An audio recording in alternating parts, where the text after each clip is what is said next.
अस्सलाम वालेकुम, मैं हूं डॉक्टर जाहिद और आज हम बात करेंगे डिप्रेशन से जुड़े कुछ सवालों के बारे में जो अक्सर आपके दिमाग में चलते रहते हैं। सबसे पहले जानते हैं कि डिप्रेशन क्या होता है और इसकी अलामात क्या क्या हो सकती हैं। डिप्रेशन में इंसान के सोचने का तरीका या महसूस करने का तरीका बहुत ज़्यादा नेगेटिव हो जाता है। अगर आप डिप्रेशन की सिम्टम्स देखेंगे तो उसमें सबसे पहले है लो मूड यानी उदास रहना या फिर चीज़ों में दिल का ना लगना।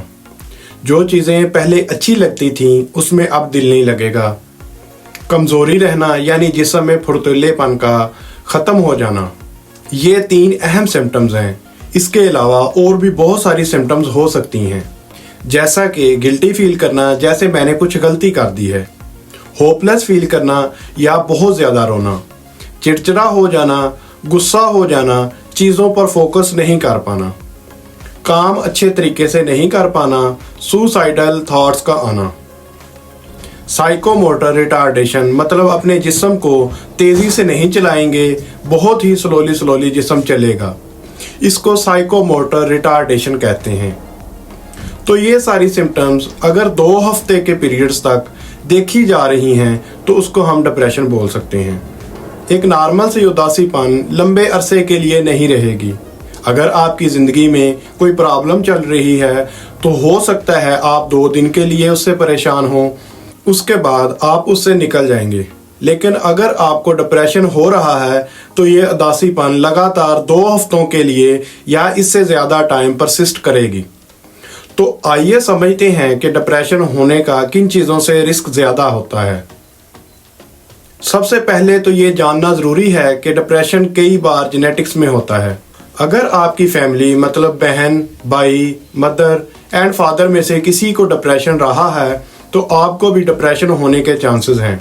दूसरा, अगर ज़िंदगी में कोई बहुत बड़ी चेंज आई है या बहुत बड़ा क्राइसिस आया है, जैसे आपकी नौकरी चली गई है, आपका ब्रेकअप हो गया है, कोई फाइनेंशियल क्राइसिस है या डाइवोर्स हो गई है, तो इस टाइम में आपको डिप्रेशन होने के चांसेस बढ़ जाते हैं। इसके अलावा कोई नशा कर रहे हैं, ड्रिंक कर रहे हैं या फिर स्मोकिंग कर रहे हैं तो उससे भी डिप्रेशन हो सकता है। कुछ मेडिसिन होती हैं जैसा कि कंट्रासेप्टिव पिल्स जो कि आम तौर पर औरतें यूज़ करती हैं, स्टीरॉयड हो गए, कुछ एंटी कैंसर मेडिसिन हो गई, कुछ इन्फेक्शन के लिए या टीबी के लिए मेडिसिन हैं, उनसे भी डिप्रेशन हो सकता है। डिप्रेशन की कुछ टाइप्स हैं जैसा कि मेजर डिप्रेसिव डिसऑर्डर, जिसका ऑलरेडी मैं बता चुका हूँ कि 2 हफ्ते तक जिसको ये सिम्टम्स जाहिर होती हैं उसको मेजर डिप्रेसिव डिसऑर्डर है। इसके अलावा परसिस्टेंट डिप्रेसिव डिसऑर्डर या फिर डिस्थाइमिया जिसको हम बोलते हैं, इसमें डिप्रेशन की सिम्टम्स अराउंड 2 ईयर्स तक कंटिन्यूसली जारी रहती हैं। पोस्टपार्टम डिप्रेशन होता है। इसमें आमतौर पर औरतों को डिलीवरी के बाद डिप्रेशन की सिम्टम्स आती हैं। सीजनल इफेक्टिव डिसऑर्डर होता है।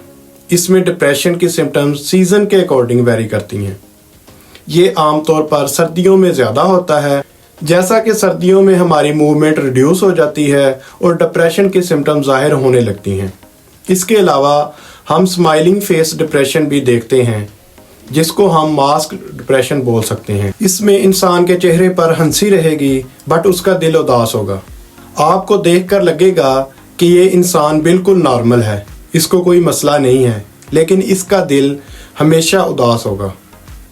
इसका इलाज पॉसिबल है अगर आप टाइमली ट्रीटमेंट ले रहे हैं या फिर अगर आपकी समझ में आ रहा है कि आपको डिप्रेशन हो रहा है तो फ़ौरन डॉक्टर से कंसल्ट करें, तो ये पूरी तरह से ठीक हो सकता है। इसकी ट्रीटमेंट में 2 तरह के इलाज आ रहे हैं। टॉक थेरेपी जिसको हम कोग्निटिव बिहेवियर थेरेपी भी बोलते हैं। इसमें आपके थॉट्स को पॉजिटिव किया जाता है थ्रू वेरियस एक्सरसाइजेस। कुछ थॉट रिकॉर्डिंग्स आपको दिए जाते हैं जिससे कि आपके सोचने के तरीके को पॉजिटिव बनाया जाता है। इसके अलावा मेडिकेशंस भी होती हैं। ये आमतौर पर डिप्रेशन के मॉडरेट टू सीवियर केसेस में चलाई जाती हैं। इन मेडिकेशन से आपके माइंड में हैप्पी केमिकल्स रिलीज होते हैं जिससे आपको अच्छा फील होता है और कुछ देर बाद ये चेंजेस परमानेंट भी हो जाती हैं। मेडिसिन हमेशा अपने डॉक्टर की कंसल्टेशन के बाद ही लें। अक्सर औकात ये मेडिसिन लंबे अरसे के लिए ही चलाई जाती हैं।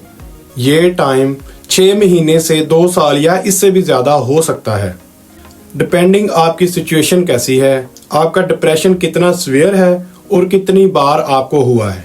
कुछ लोगों को ट्रीटमेंट रेजिस्टेंट डिप्रेशन भी हो सकता है।